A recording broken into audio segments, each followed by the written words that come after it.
Hi guys, welcome back. This is Tarun again, back with another fitness video.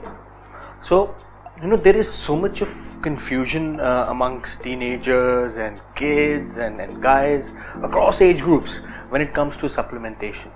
And to make things worse, you have these so-called trainers and fitness experts and supplement companies, trying to promote their offering to kind of sell their products so that, these teens and these people tend to kind of buy it from them.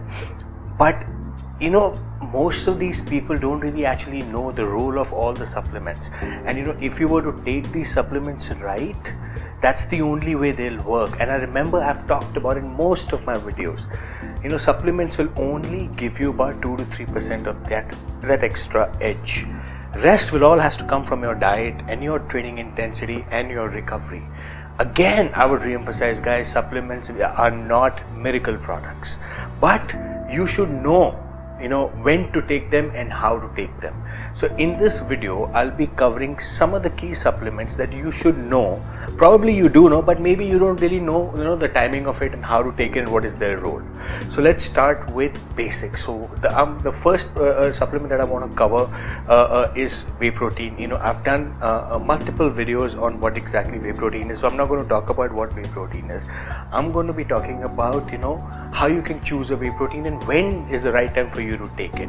So whey protein, if you're new to the gym, if you've started a strength training program, or even if you're a strength athlete or any fitness athlete, or playing any kind of sports whatsoever, whey protein is a must for you. It will really help you with recovery. Will it help you pack on muscles? No.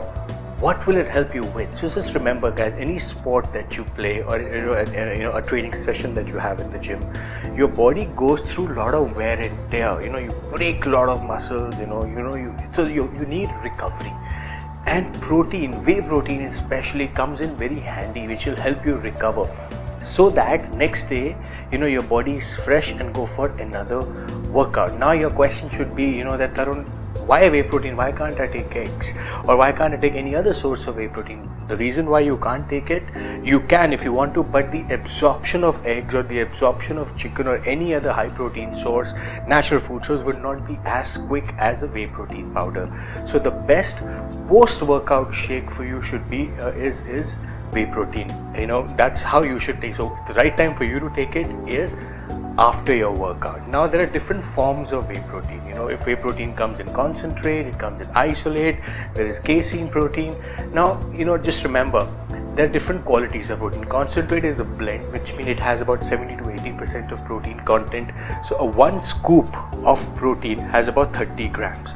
In this 30 gram, you'll have a concentrate will have about close to 22 to 24 grams of protein.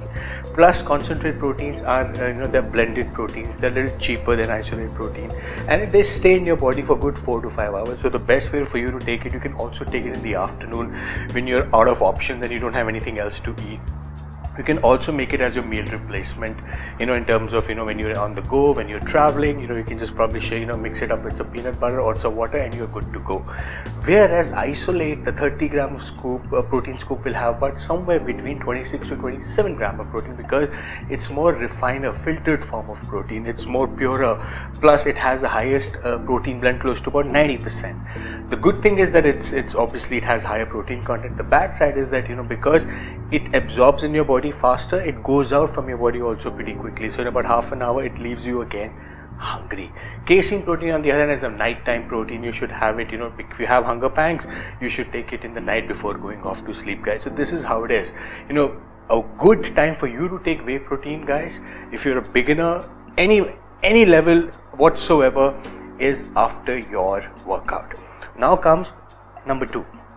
Number 2, which protein do I feel is again that it'll help you, is creatine. Now creatine is a very old school product. It's been there for years, guys, years. And the reason why I'm doing this video, guys, because I get so many questions from most of you on supplementation, how to take it, when do I take it, which is the right supplement for me. So these are the supplements that I'm covering. Anybody can take it at any level. They'll only help you, will give you that 2 to 3% extra edge. So coming back to creatine. Now creatine will give you that extra strength. Now, when to take it. Best time for you to take creatine if you're new or if you're looking at making any strength gains, is before your workout. This is a pre-workout.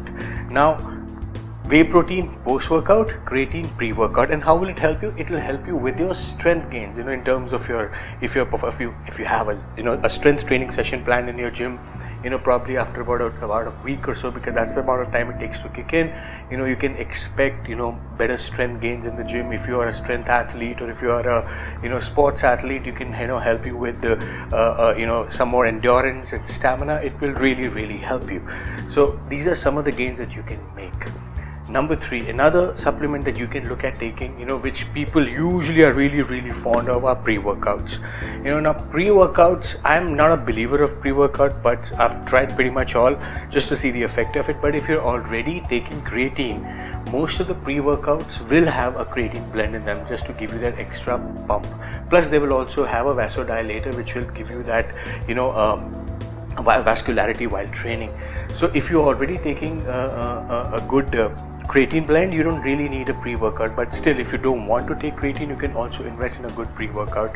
Now pre-workouts, what will it do is, if you're not in the mood to train, probably taking a scoop, about 10 to 15 gram of scoop that it usually comes in a pre-workout. It has blend of green tea extract, creatine, plus their own proprietary blend, made into 15 to 20 gram scoop. You can take it half an hour before your workout. It'll give you that extra edge. It's for the people who are not in the mood to train for that particular day. But the flip side of pre-workout is they can get really addictive. Then there are days when if you don't take your pre-workout, you really don't want, you feel as if if you don't take your pre-workout, you're like, shoot man, I can't train, because you get really addicted to it. Plus most of these pre-workouts, if you get used to them, they stop working. That's why you have to consistently change it. Now comes number 4. Number 4 is again caffeine. Now caffeine works pretty much as a stimulant. If you're taking a good pre-workout, you really don't have to take caffeine. And this is something you don't have to be confused about. These are all pre-category, which means pre-workout categories. The only post-workout category that I've covered so far is whey protein. This is all pre. Now if you are one of those guys who wants to train in the morning, or who wants to who doesn't want to eat before his workout, probably you can accelerate the effect of a stimulant by taking caffeine. Caffeine will not make you burn fat. Caffeine will only help you with concentration. Caffeine will only give you that extra zeal of energy so that you perform better in your training session. That training session, when you perform better and when you push a little extra, obviously you'll tend to burn more calories, and that's how it works as a fat burner, because most of the fat burners will have a caffeine blend. And these days, there are a lot of fat burners available in the market which do not usually have caffeine. They have other blends which work as a stimulant, but a good fat burner, I believe, should have caffeine just to give you that extra zeal. So these are all the pre ones. Now comes intra workout. What can you take in between your workouts? I think the best intra workout drink that you can actually sip on is BCAAs, branched chain amino acid, guys. Now what happens is, especially again when you work out in the mornings, empty stomach, or in the evenings, you really want to prevent that muscle loss. And pre-workouts, this intra workout especially, they claim that they work in preventing that muscle loss. But what I really like about intra workout is the fact that they like extend, or the Salvation extend product, because they come in different flavors. When you sip it in between your workouts, it gives you that extra sweet taste. It gives you that extra energy also. I used to take a banana earlier, but now after taking BCAAs, it does give me that energy boost. Plus it's psychologically also feel that you're not burning, you're kind of preventing muscle loss. But is it an essential? Maybe not, but you can only take it if you have the money, guys. So these are the only things that you actually need to develop a great physique. Pre-workouts, if you really have the money, but a good pre-workout for you could be creatine if you're starting out. If you're a little fat, if you're a little obese, the best pre-workout for you could be caffeine. Post-workout remains as it is, which is whey protein. And intra-workout, if you have the money, if you're a little advanced, you can invest in BCAAs, guys. Don't confuse this subject, guys. There'll be different companies coming up with different products with different blend, but this is the summary of it. This is where your game lies in terms of if you want to make changes. Plus there'll be so many products that come out in the market claiming that these are the best products, it's backed by research, the science has come up with this. But guys, these are the only things that you actually need. I've done this video earlier covering each of these topics in detail, but this is more of a summary for you. Don't waste your money, guys. These are the only things that you actually need to get that body. Remember, your results will only come in if you eat a clean diet, if you were to have the right training intensity, guys. And remember, these supplements can actually boomerang on you, which means they can have side effects if your workout is not good. It's like you're taking caffeine and you're sitting on your ass. What will it do? You'll be obviously jittery, your hands will start shaking because obviously you haven't found a way to burn it off. So that's why, guys, it's important for you to give that output in your training. That's the reason why supplements get a bad name, because it's we people who don't know how to make use of it.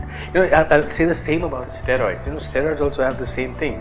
The reason why steroids have side effects is because people don't really know how to use it, and because you don't know how to use it, they have side effects, guys. So I believe anything, if you were to do it in moderation, anything, if it followed by right prescription and getting guidelines and medication, can actually work for you. I'm not endorsing steroids, I'm not endorsing supplements, I'm only telling you guys what you should know about these things before getting into it, guys.